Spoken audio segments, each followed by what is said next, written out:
লক্ষ্মীপুরে ইটভাটার মাটিবাহী অবৈধ ট্রলি বন্ধের দাবিতে মানববন্ধন করেছে এলাকাবাসী। বুধবার ২৬ ফেব্রুয়ারি বিকেলে সদর উপজেলার রমণীমোহন ইউনিয়নের করাতিরহাট বেড়ির উপর এ মানববন্ধন অনুষ্ঠিত হয়। মানববন্ধনে এলাকাবাসীর পক্ষে বক্তব্য রাখেন আক্তার করাতি, তরিকুল, মনির সরকার, ভুট্টু কাজী, মোহাম্মদ কাজল ভূঁইয়া প্রমুখ। তারা বলেন, স্থানীয় IBM ইটভাটার মাটিবাহী অবৈধ ট্রলি আমাদের রাস্তার ক্ষতি করছে। লক্ষ্মীপুর থেকে করাতিরহাটে যাতায়াতের একমাত্র সড়কটি অবৈধ ট্রলির কারণে বেহাল দশা। এছাড়া বেড়ির পাশের ব্রিজও ঝুঁকিপূর্ণ অবস্থায় রয়েছে। অথচ বারবার এলাকাবাসীর পক্ষ থেকে নিষেধ করা হলেও বিভিন্নভাবে এলাকাবাসীকে হয়রানি করা হচ্ছে। আমরা এর প্রতিকার এবং অবৈধ ট্রলি চলাচল বন্ধ চাই। আমরা এই যে রোডঘাট গুলা নষ্ট করে ব্রিকফিলের মাড়ি টানে, ব্রিকফিলের মাড়ি এই বানাইতে বলি যারা মাড়ি আনে এরা কিন্তু এই রোডগুলা ফাট তলি দিই সমস্ত রোডঘাট নষ্ট করে। এগুলো আমরা যদি ডাক দিই বাধা ভিন্ন দিই এরা আরো মাধ্য দৈত্য মানে আমরা উপরে হুমকি বিভিন্ন হুমকি দেয়। আমরা এই হুমকি স্বীকার করি, দেশে চলতে হয়।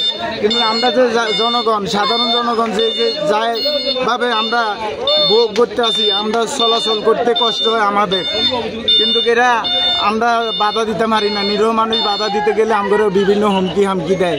এগো উপরে এগো বড় বড় নেতা আছে, প্রশাসন হেদের পক্ষে। রোডের কি অবস্থা, আমরা বর্ষাকালে এই রোডটিতে চলতে পারি না। তারপরে এই যে ব্রিজটা আছে, ব্রিজটা এমন একটা অবস্থান হয়েছে, এই সভাপতি হিসাবে এই ব্রিজটারে অর্থ খরচ করে তার নিজের পকেটের টাকা দিয়ে সে এটারে মারামত করে কোনো রকম CNG গুলো চলতে দিছে। এবং কি এখানে এই যে একটা পিলার আছে, পিলারটা কাটিয়া তারা এই বারবার এই ইয়াগুলো পাহাড়টুলিগুলো নিতেছে। এখন এই পাহাড়টুলিগুলো আসলে আমাদের রাস্তাগুলো এমন একটা অবস্থা, আমরা চলাফেরা করতে পারি না বর্ষাকালে। এই জন্য আমরা ইউনিসেফের থেকে সভাপতি হিসাবে অর্ডার এনে তারপরে গাড়িগুলো বন্ধ করতে হয়েছে। কিন্তু তারা এই আমাদের ফলাফলগুলো মারিয়া আবার গিয়ে তারা সেখানে গিয়ে সবিতার গাছালায় সমস্ত গাড়িগুলো বন্ধ করে দিচ্ছে।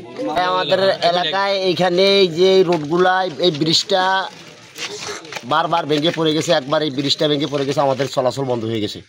বন্ধ হয়ে যাওয়ার পরে আমাদের ইউনিয়ন বিএনপি সভাপতি আলী হোসেন সরকার ওনার নিজের অর্থায়নে আমাদের এই ব্রিজটা ঠিক করছে এবং কি মাঝখানে একটা পিলার দিছে, যেমন কোনো বড় গাড়ি বাড়ি যানবাহন এখানে চলাফেরা করতে না পারে। এখানে বাড়ি যানবাহন চলাফেরা করা নিষেধ।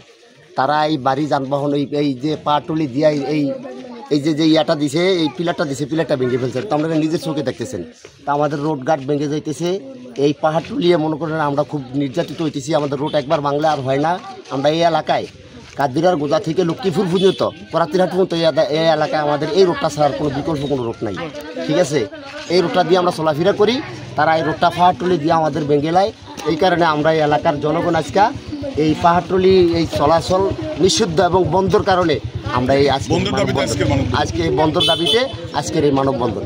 একটাই আমি এলাকাবাসীর পক্ষ থেকে এলাকাবাসী আমাকে বলতেছে যে এই যে গাড়ি পাওয়ার ট্রলির ট্রাক্টরগুলো যে চলতেছে এগুলো চললে তো আমাদের দিয়ে যদি ব্রিজটা পড়ে যায়, এমনকি রাস্তাটা যদি নষ্ট হয়ে যায়, তাহলে তো আমাদের চলাচল একমাত্র এই রাস্তা আমরা কোনো।